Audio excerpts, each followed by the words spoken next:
চাঁদা সড়ক পরিবহনের চাঁদা যেটা বলা হয় সেভাবে আমি চাঁদা এই দেখছি না। সেটা হচ্ছে সেটা পরে করবে। সেটা হচ্ছে বাস মালিক সমিতি আছে, আবার শ্রমিক সমিতিগুলিও আছে, ফেডারেশন আছে। তারা তাদের কল্যাণে, এটা একটা অলিখিত বিধির মতো কোনো কোনো সময় তাদের কল্যাণেই তারা এটা ব্যয় করে, বিধায় কালেক্ট করে তাদের সম্মতিতে। চাঁদা আমি ওইটাকে বলতে চাই যে কেউ দিতে চান না বা তাকে বাধ্য করা হচ্ছে, সেটা হলো চাঁদা।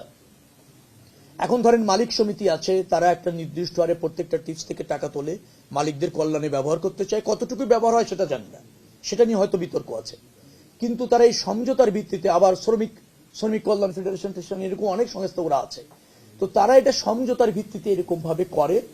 সেখানে আবার প্রাধান্য পায় যখন যার প্রভাব থাকে ওই মালিকদের মধ্যে, অথবা দলের প্রভাবও থাকে, যে দল ক্ষমতায় থাকে সেই দলের শ্রমিক সংগঠনদেরও একটা আধিপত্য থাকে, এটা আছে। কিন্তু এইটা চাঁদা আকারে আমাদের কাছে দেখার সুযোগ হচ্ছে না, কারণ তারা সমঝোতার ভিত্তিতে করছে। চাঁদাবাজি এরকম যদি কেউ করতে আসে তার কোনো সুযোগ নেই, কোনো সুযোগ নেই। আজ আমরা 4টি মন্ত্রণালয়ে গিয়েছি, 4টি। প্রথমে গিয়েছি সেতু ব্রিজ সেতু ভবনে গিয়েছি, তারপর আমরা রেল ভবনে গিয়েছি। সেখানেও তাদের দায়িত্বশীল যারা আছেন, যারা বিভাগকে ফাংশন করাচ্ছেন, সরকারের বা রাষ্ট্রের হয়ে কাজ করছেন, রাষ্ট্রের প্রতিষ্ঠান হিসেবে কাজ করছেন, মন্ত্রণালয় হিসেবে কাজ করছেন, বিভাগ হিসেবে কাজ করছেন, তাদের কাছ থেকে বেশ কিছু জিনিস জ্ঞাত হয়েছে। সমস্যা, সম্ভাবনা, প্রতিবন্ধকতা, এবং কিভাবে এটাকে আরো বেশি জোরালো করা যায়, শক্তিশালী করা যায়, জনবান্ধব করা যায়, আরো বেশি করা যায়, প্রশাসনটাকে স্বচ্ছ করা যায়, জবাবদিহিমূলক করা যায়, সেই সব বিষয়ে তাদের পরামর্শ শুনেছি। তো আমরা মনে করছি যে আকাঙ্ক্ষা নিয়ে এদেশের মানুষ এই সরকার, অর্থাৎ বাংলাদেশ জাতীয়তাবাদী দলের প্রতি আস্থা রেখে জনরায় দিয়েছিল, এবং তার পরিপ্রেক্ষিতে যে সরকার গঠিত হয়েছে তাদের বিশেষ প্রত্যাশা রয়েছে জনগণের, এবং বিশেষভাবে কাজ করারও প্রয়োজন রয়েছে রাষ্ট্রের। প্রথমে 17 বছর একটা ফ্যাসিবাদী শাসন চলেছে, মানুষ অধিকার থেকে বঞ্চিত হয়েছে, রাষ্ট্র সরকার একাকার হয়ে গিয়েছে। শুধু রাষ্ট্র এবং সরকার না, রাষ্ট্র সরকার এবং একটি দল একাকার হয়ে গিয়েছে, জনস্বার্থ রক্ষিত হয়নি। স্বেচ্ছাধীন ছিল প্রতিষ্ঠানগুলি, সরকার এবং রাষ্ট্রীয় প্রতিষ্ঠানগুলি, একটা দলের পারপাস সার্ভ করেছে এরকম বলতে পারে। তো সে পরিস্থিতির অবসান হয়েছে। গত 18 মাস একটা অন্তর্বর্তীকালীন সরকার ছিল, তারা রুটিন কাজটাই বেশি করেছে। তাদের লক্ষ্য ছিল কিছু সংস্কার, বিচার এবং একটা ভালো নির্বাচন। তো ডেফিনেটলি একটা ভালো নির্বাচন করে তারা তাদের সফল পরিসমাপ্তি ঘটিয়েছে। এখন একটি নির্বাচিত সরকার আছে। নির্বাচিত সরকারের প্রধানমন্ত্রী হচ্ছে দেশের গণমানুষের নেতা জনাব তারেক রহমান, তিনি প্রধানমন্ত্রী, এবং তিনি আমাদের এই 3 জনের উপর আস্থা রেখে 3টি মন্ত্রণালয়, আবার প্রখ্যাত এরকমও বলা যায় 4টি মন্ত্রণালয়, কারণ 4 জন সচিব এখানে আছেন, তার দায়িত্ব রেখেছেন। তো সেই দায়িত্ব দেওয়ার পর আস্থা রেখেছেন, দায়িত্ব দিয়েছেন, আমরা কাজ করছি। আশা করছি যে এই মন্ত্রণালয়গুলি আগের যে কোনো সময় চেয়ে জবাবদিহি থেকে জন আকাঙ্ক্ষা ধারণ করে, মানুষের প্রয়োজন ধারণ করে নতুন ব্যবস্থাপনার মধ্যে মন্ত্রণালয়গুলি চলবে। এবং যারা এখানে ইতিমধ্যে আছেন, সচিব আছেন 2 জন এখানেই আছেন, এবং সিনিয়র সহকারী সচিব আছেন, অন্য মন্ত্রণালয়ের সচিবরা আছেন, তাদের সাথে কথা বলে মনে হয়েছে তারাও তাদের দক্ষতার, যোগ্যতার মাধ্যমে এই মন্ত্রণালয়গুলিকে আরো জোরালোভাবে ফাংশন করতে অঙ্গীকার করেছেন, এবং অঙ্গীকারাবদ্ধতা আছেন। কিছু প্রতিবন্ধকতা ছিল, অতীতে হস্তক্ষেপ ছিল, সীমাবদ্ধতা ছিল, যার ফলে হয়তো খুব ভালোভাবে ফাংশন করেনি, কিন্তু এখন থেকে নতুনভাবে ফাংশন করবে। অনেক সমস্যা আমরা চিহ্নিত করেছি, অনেক প্রস্তাবনাগুলি আমাদের কাছে আছে। আজকে মনে হয় 2য় দিন আমাদের এখানে আসা। আমার মনে হয় যে যদি আপনাদের আমরা এটুকু বলতে চাই যে আমরা খুব ভালোভাবে শুরু করতে পেরেছি এবং খুব ভালোভাবে এগোতে পারবো বলে মনে করছি। সবকিছু এখনো পর্যন্ত আমরা জ্ঞাত হতে পারিনি। তো যেখানে যেখানে মনে করা হয়েছে যে না এখন সিদ্ধান্ত নেওয়া যায়, ইতিমধ্যে আমরা সেই সিদ্ধান্তগুলি নিতে চলেছি, বলবো আমি, নিয়েছি আমি, এটা বলবো না, নিতে চলেছি। প্রধানমন্ত্রী এই পর্যন্ত মনে হয় আজকে নিয়ে 2 বার আমাদের সাথে বসলেন। কালকে রাত্রে আমাদের 3 জনকে ডেকে এনে আবার কথা বলেছেন, নির্দেশনা দিয়েছেন। সেভাবে আমরা এগোচ্ছি, আশা করছি যে ভালো ব্যবস্থাপনা প্রতিষ্ঠিত হবে ইনশাআল্লাহ এই নতুন সরকার হাত ধরে অথবা নতুন সরকারের যাত্রার মধ্যে দিয়ে।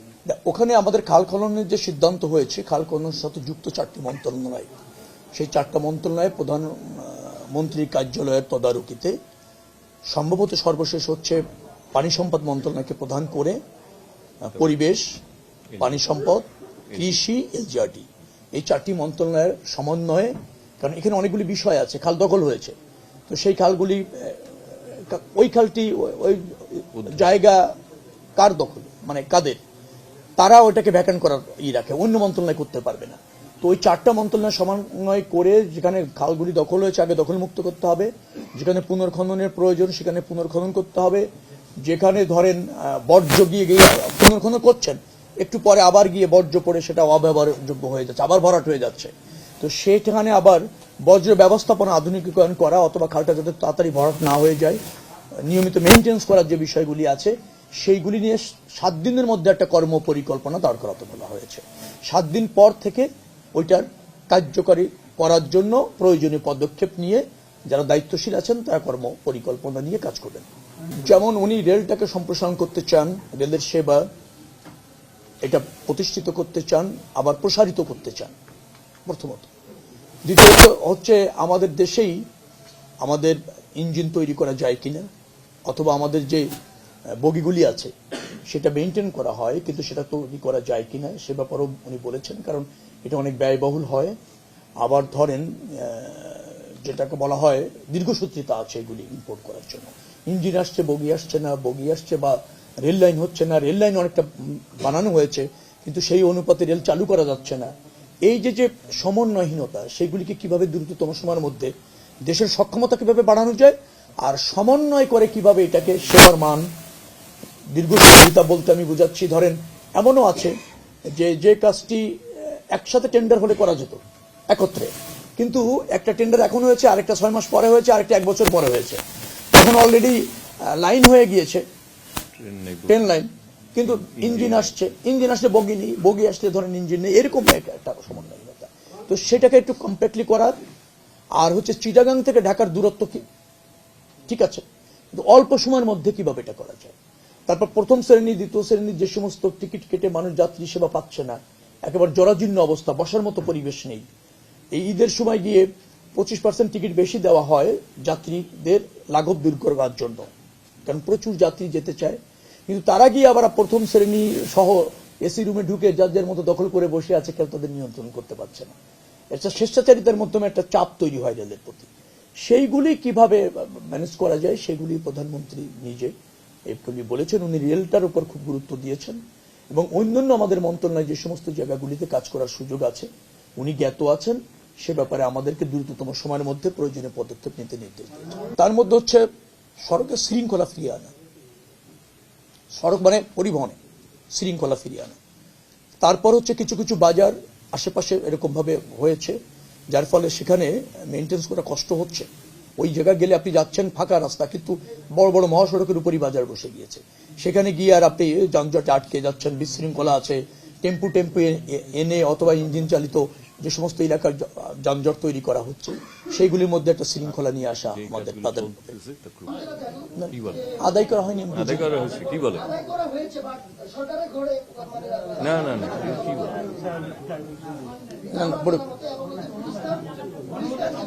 জানাই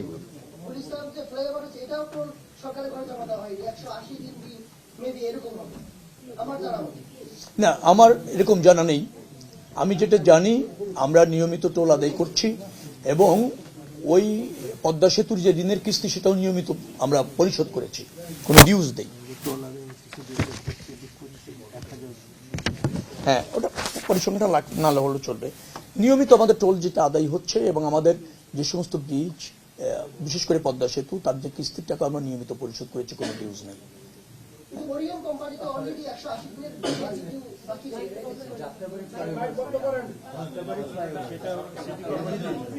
ওটা সিটি কর্পোরেশনের অধীন, আমাদের অধীন।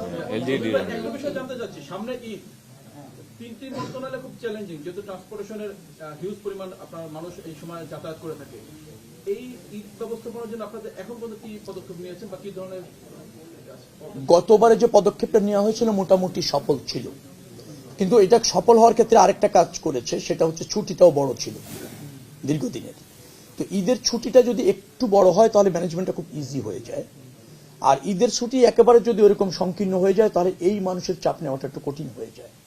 তো গতবার যেহেতু মোটামুটি ভালো একটা সফলতাগুলি পাওয়া গিয়েছে, মন্ত্রণালয়গুলি ভালোভাবে কাজ করেছে, সংশ্লিষ্ট মন্ত্রণালয়গুলি, এবার আমরা যেটা প্রথম সিদ্ধান্ত নিয়েছি যে ওই প্রক্রিয়াটা অনুসরণ করবই। পাশাপাশি নতুন করে আমি বলেছি যে আর কি কি মেসর্স নিলে আপনার এটা থেকে বেরিয়ে আসা যাবে, শতভাগ নিশ্চিত হওয়া যাবে, ভোগান্তি কমবে, ঘরমুখী মানুষ একেবারে নির্দিষ্ট সময়ে ভোগান্তি ছাড়া বাড়িতে পৌঁছাতে পারবে এবং ঈদের পরে ওই মানুষগুলি আবার যাতে ঢাকা শহরে আসতে পারে। তো সেটা দায়িত্ব দেওয়া হয়েছে 3 থেকে 4 দিনের মধ্যে নতুন আর কিছু যুক্ত করা যায় কিনা, আর কোনো ল্যাকিংস আছে কিনা সেটা চিহ্নিত করে সেই ব্যাপারে আরো আরো একটু বিস্তৃত পরিকল্পনা নেওয়ার নির্দেশ দেওয়া হয়েছে এবং সে ব্যাপারে কাজ আজকে থেকে শুরু হয়েছে। আশা করছি 2 থেকে 3 দিনের মধ্যে হয়ে গেলে। আমি আবারও বলি, গতবার যেটা হয়েছিল সেটা ভালো, কিন্তু সেই ভালোটা আরো বেশি ভালো হয়েছিল, ছুটিটা বড় ছিল। তো এবার আমরা ওই পদক্ষেপগুলি রাখছি, পাশাপাশি আরো কিছু পদক্ষেপ যুক্ত করতে চাইছি। যেগুলি করতে চেয়েছি সেগুলি এখনো চিহ্নিত হয়নি, 2 থেকে 3 দিনের মধ্যে চিহ্নিত হলে সেগুলি নিয়ে আমরা কাজ করব। আশা করছি যে আপনাদের নিরাপদে বাড়ি পাঠাতে আমরা সক্ষম হব। আর ছুটির ব্যাপারটা এখানে একটা খুব গুরুত্বপূর্ণ বিষয়, সেক্ষেত্রেও কোনো কিছু করা যায় কিনা আরো হয়তো 5-7 দিন 10 দিন গেলে আমরা এটা বিস্তৃতভাবে চিন্তা করব। না, আমি কিছুটা বলেছিলাম আপনাকে মনে হয় যে রেল সংযোগ রেল লাইন তৈরি হয়েছে, কিন্তু এটা চালু করবার জন্য পর্যাপ্ত ইঞ্জিন এবং হচ্ছে যে বগিগুলি থাকা দরকার আছে সেইগুলি এখনো পর্যন্ত আসেনি। ওই যে সিমিলার না, মানে একটার সাথে একটা বিচ্ছিন্ন, এটা একটা বড় সমস্যা। অর্থ ব্যয় হয়েছে কিন্তু সুফল মানুষ পাচ্ছে না, অপচয় হয়েছে। যা স্বেচ্ছাচারিতা তো ছিল, এটা তো সবাই জ্ঞাত, আপনারা স্বেচ্ছাচারিতা ছিল, সেখান থেকে আমরা ওইটাকে একটা আপনার শৃঙ্খলার মধ্যে নিয়ে আসছি, সিমিলার করার চেষ্টা করছি আমরা। সিমিলার যে একটা রেল সংযোগ হলে রেল লাইনটা মেরা হয়ে যাওয়ার পর সাথে সাথে যাতে ওখানে রেল চালু করা যায়, তার জন্য প্রয়োজনীয় রেল মানে ব্যবস্থাপনার, বিশেষ করে ইঞ্জিন, তারপর হচ্ছে আপনাকে একটা বগি তো বলছে, হ্যাঁ, এই জায়গাগুলি যদি সাফিসিয়েন্ট থাকে, রেল লাইনটা হয়ে গেল, সাথে সাথে আমরা ট্রেনটা চালু করে দিতে পারি, সেই জায়গাগুলি আমরা সমন্বয় করার চেষ্টা করছি।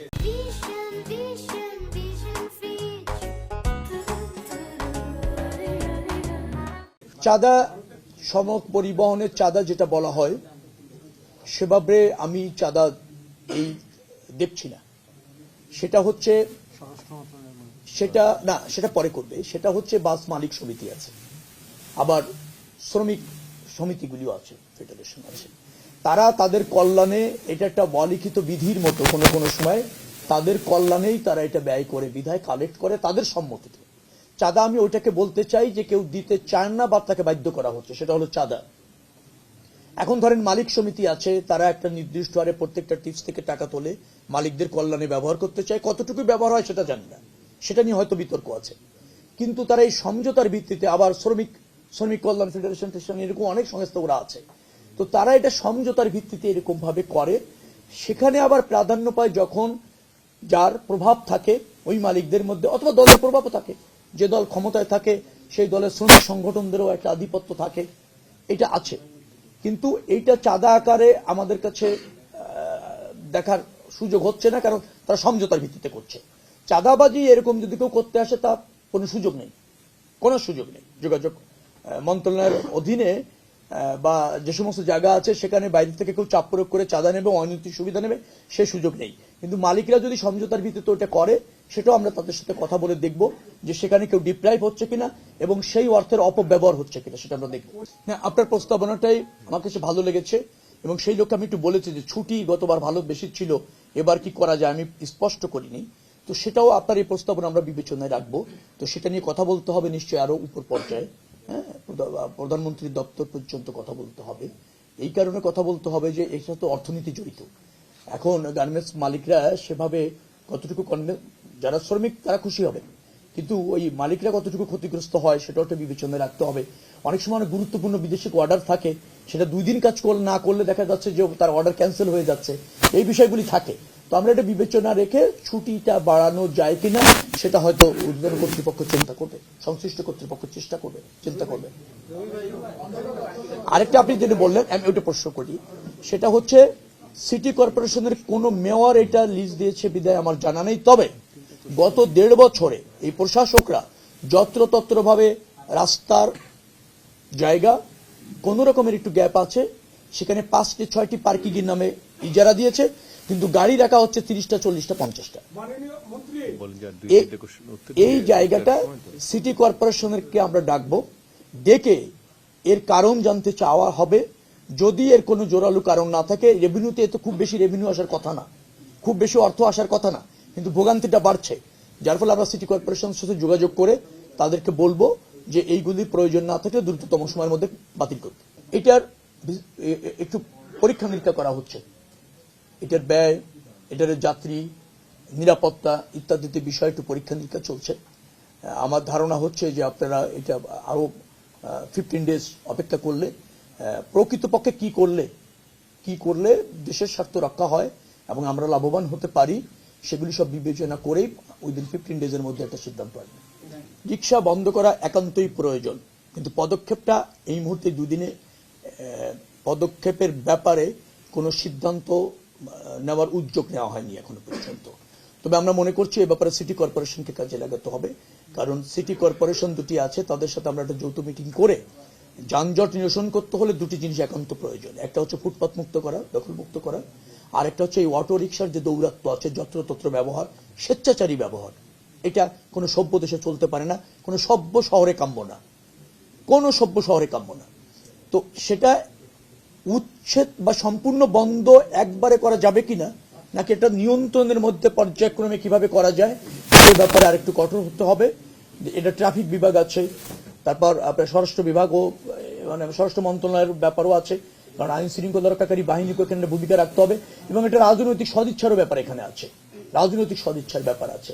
তো সে ব্যাপারে একটা পরিকল্পনা অথবা কর্মপরিকল্পনা আমরা নির্ধারণ করে, নিশ্চয়ই অটোরিকশার ব্যাপারে আপনি যেটা বলেছেন এটা ঢাকাবাসীর ডিমান্ড, এবং যদি বলেন আমাদের সবারই ডিমান্ড, এই জায়গাটা নিশ্চয়ই একটা প্রয়োজনীয় পদক্ষেপ নিতে আমরা চাইব দ্রুততম সময়ের মধ্যে। না, মেট্রো রেলের কাজ বন্ধ হওয়ার কয়েকটা কারণ ছিল, এখন মেট্রো রেলের কাজটা শুরু হয়েছে এবং দ্রুততম সময়ের মধ্যে শেষ হবে। আজকে আমি যা দেখলাম, আমি ঠিক আপনাকে বলতে পারছি না, খুব বেশি সময় লাগবে না, মেট্রো রেলের কাজ দ্রুত গতিতে চলবে, শুরু হয়েছে কাজ এবং দ্রুত গতিতে চলবে। আর আপনি যেটা বলছিলেন, যে বিআরটি যেটা বলছিলেন, এই প্রকল্পটি রাষ্ট্রবান্ধব হয়নি, এই প্রকল্পটি কোনো ব্যক্তি বা গোষ্ঠীর স্বার্থে হয়েছে প্রাথমিকভাবে আমাদের কাছে যা মনে হয়েছে। কারণ 12-14 লেনের রাস্তা ছাড়া মাঝখানে 2টি লেনকে এরকম ভাবে ব্যবহার করার নজির পৃথিবীর কোথাও নেই, কিন্তু কোনো একটা গোষ্ঠী অথবা রাষ্ট্র তাদের স্বার্থে এই প্রকল্পটা নেওয়া হয়েছিল। এইটা কন্টিনিউ করা বেশ কঠিন, তবে এটা এই মুহূর্তে বন্ধ হচ্ছে এই কথা বলাটাও কঠিন, কারণ আপনারা ভালো জানতে চান, যে কোনো মুহূর্তে জানতে পারলে তো ভালো, কিন্তু একটা ব্যবস্থাপনার মধ্যে অনেক কিছু বিবেচনায় রাখতে হয়। একটা জিনিস ইচ্ছা করলেই আপনি যে কোনো সময় বন্ধ করতে পারেন না, তারও একটা প্রসিডিউর আছে। তো আমাদের সরকার যেহেতু গঠিত হয়েছে আজকে 2য় দিন মাত্র বলতে গেলে, তো আমার ধারণা হচ্ছে যে ওই প্রকল্পটা নিয়ে আমি যতটুকু জেনেছি সরকারের খুব একটা আগ্রহ নেই, অথবা মন্ত্রণালয়েরও খুব একটা আগ্রহ আছে নেই। কিন্তু এই আগ্রহ যে নেই, সেই আগ্রহ নেই, সেখান থেকে বেরিয়ে আসার জন্য অনেক টাকা ব্যয় হয়েছে, সেটা আবার ধরেন ঋণ আছে, সেটা কিভাবে অ্যাডজাস্ট করা যাবে, অর্থনীতির উপর কতটা চাপ পড়ছে, এই জায়গাগুলি আমাদেরকে একটু আবার সেই বেরিয়ে আসার প্রক্রিয়াটা তো স্বচ্ছ হতে হবে, নতুবা আপনি তো আবার ক্ষতিগ্রস্ত হবেন, কারণ যে কোম্পানি করেছে সে আপনার বিরুদ্ধে মামলা ঠুকে দেবে, সে ক্ষতিপূরণ চাইবে। এই প্রক্রিয়া নিয়ে গুলি বেশ একটু জটিল এবং বেশ কিছুটা প্রসিডিউর মেনটেন করতে হয়, সে ব্যাপারে কাজ হচ্ছে। এটা তো অনেক বড় প্রশ্ন, আপনার অ্যান্সারও অনেক বড়। আমি খালি আপনাকে এটুকু বলি, না, যেখানে জনস্বার্থ থাকে সেখানে দলীয় স্বার্থ নগণ্য, এটা আপনাকে মাথায় রাখতে হবে আমাদের সবাইকে। অতএব দলীয় স্বার্থ এখানে প্রাধান্য পাওয়ার কোনো সুযোগ নেই। আপনি যেটা বলছিলেন, এই মন্ত্রণালয়গুলিতে দলীয় বা ক্ষমতাসীন দল যখন থাকে, তার রাজনীতির সাথে যারা যুক্ত থাকেন, বিশেষ করে শ্রমিক সংগঠনের তাদের একটা প্রাধান্য, আধিপত্য বা কর্তৃত্ব ইত্যাদি ছিল বলবো, আগামীতে থাকবে না, আমি সেটা বলতে চাই আপনাদের কাছে। কারণ যেহেতু জনগণের স্বার্থ প্রাধান্য, আর আমরা যে তিনজন, আপনারা বলছেন 3টি মন্ত্রণালয়, অবশ্যই 3টি গুরুত্বপূর্ণ মন্ত্রণালয়, বড় মন্ত্রণালয়, এখানে হিউজ বাজেট আছে। যিনি আমাদের দায়িত্ব দিয়েছেন তিনি জেনে বুঝে দায়িত্ব দিয়েছেন। তিনি আমাদের বলেছেন যে আমাদের সততা আছে, তিনি বিশ্বাস করেন আমরা 3জন ইয়াং কর্মতৎপর মানুষ, তিনি বিশ্বাস করেন, যিনি এই সরকারের প্রধান। আরেকটা হচ্ছে যে আমাদের প্রজ্ঞা আছে, কমিটমেন্ট আছে। এটুকু বলতে চাই, রাজনীতিতে ছিল, সেটা তিনি দেখেছেন। রাষ্ট্র ব্যবস্থাপনায় থাকবেন, তিনি সেটা মনে করেন। তিনি যেটা মনে করেন সরকার প্রধান, তা আমরা বাস্তবায়ন করতে বদ্ধপরিকর। অতএব দুর্নীতিমুক্ত স্বচ্ছভাবে এই মন্ত্রণালয়গুলিকে ফাংশন করানোর যে আস্থা সরকার প্রধান আমাদের উপর রেখেছেন, প্রধানমন্ত্রী, তার অমর্যাদা আমরা করব না। আর জাতি এই সরকারের উপর যে আস্থা রেখে ভোট মেজরিটি দিয়েছে, তা কোনো অবস্থাতে অমর্যাদা হওয়ার সুযোগ নেই।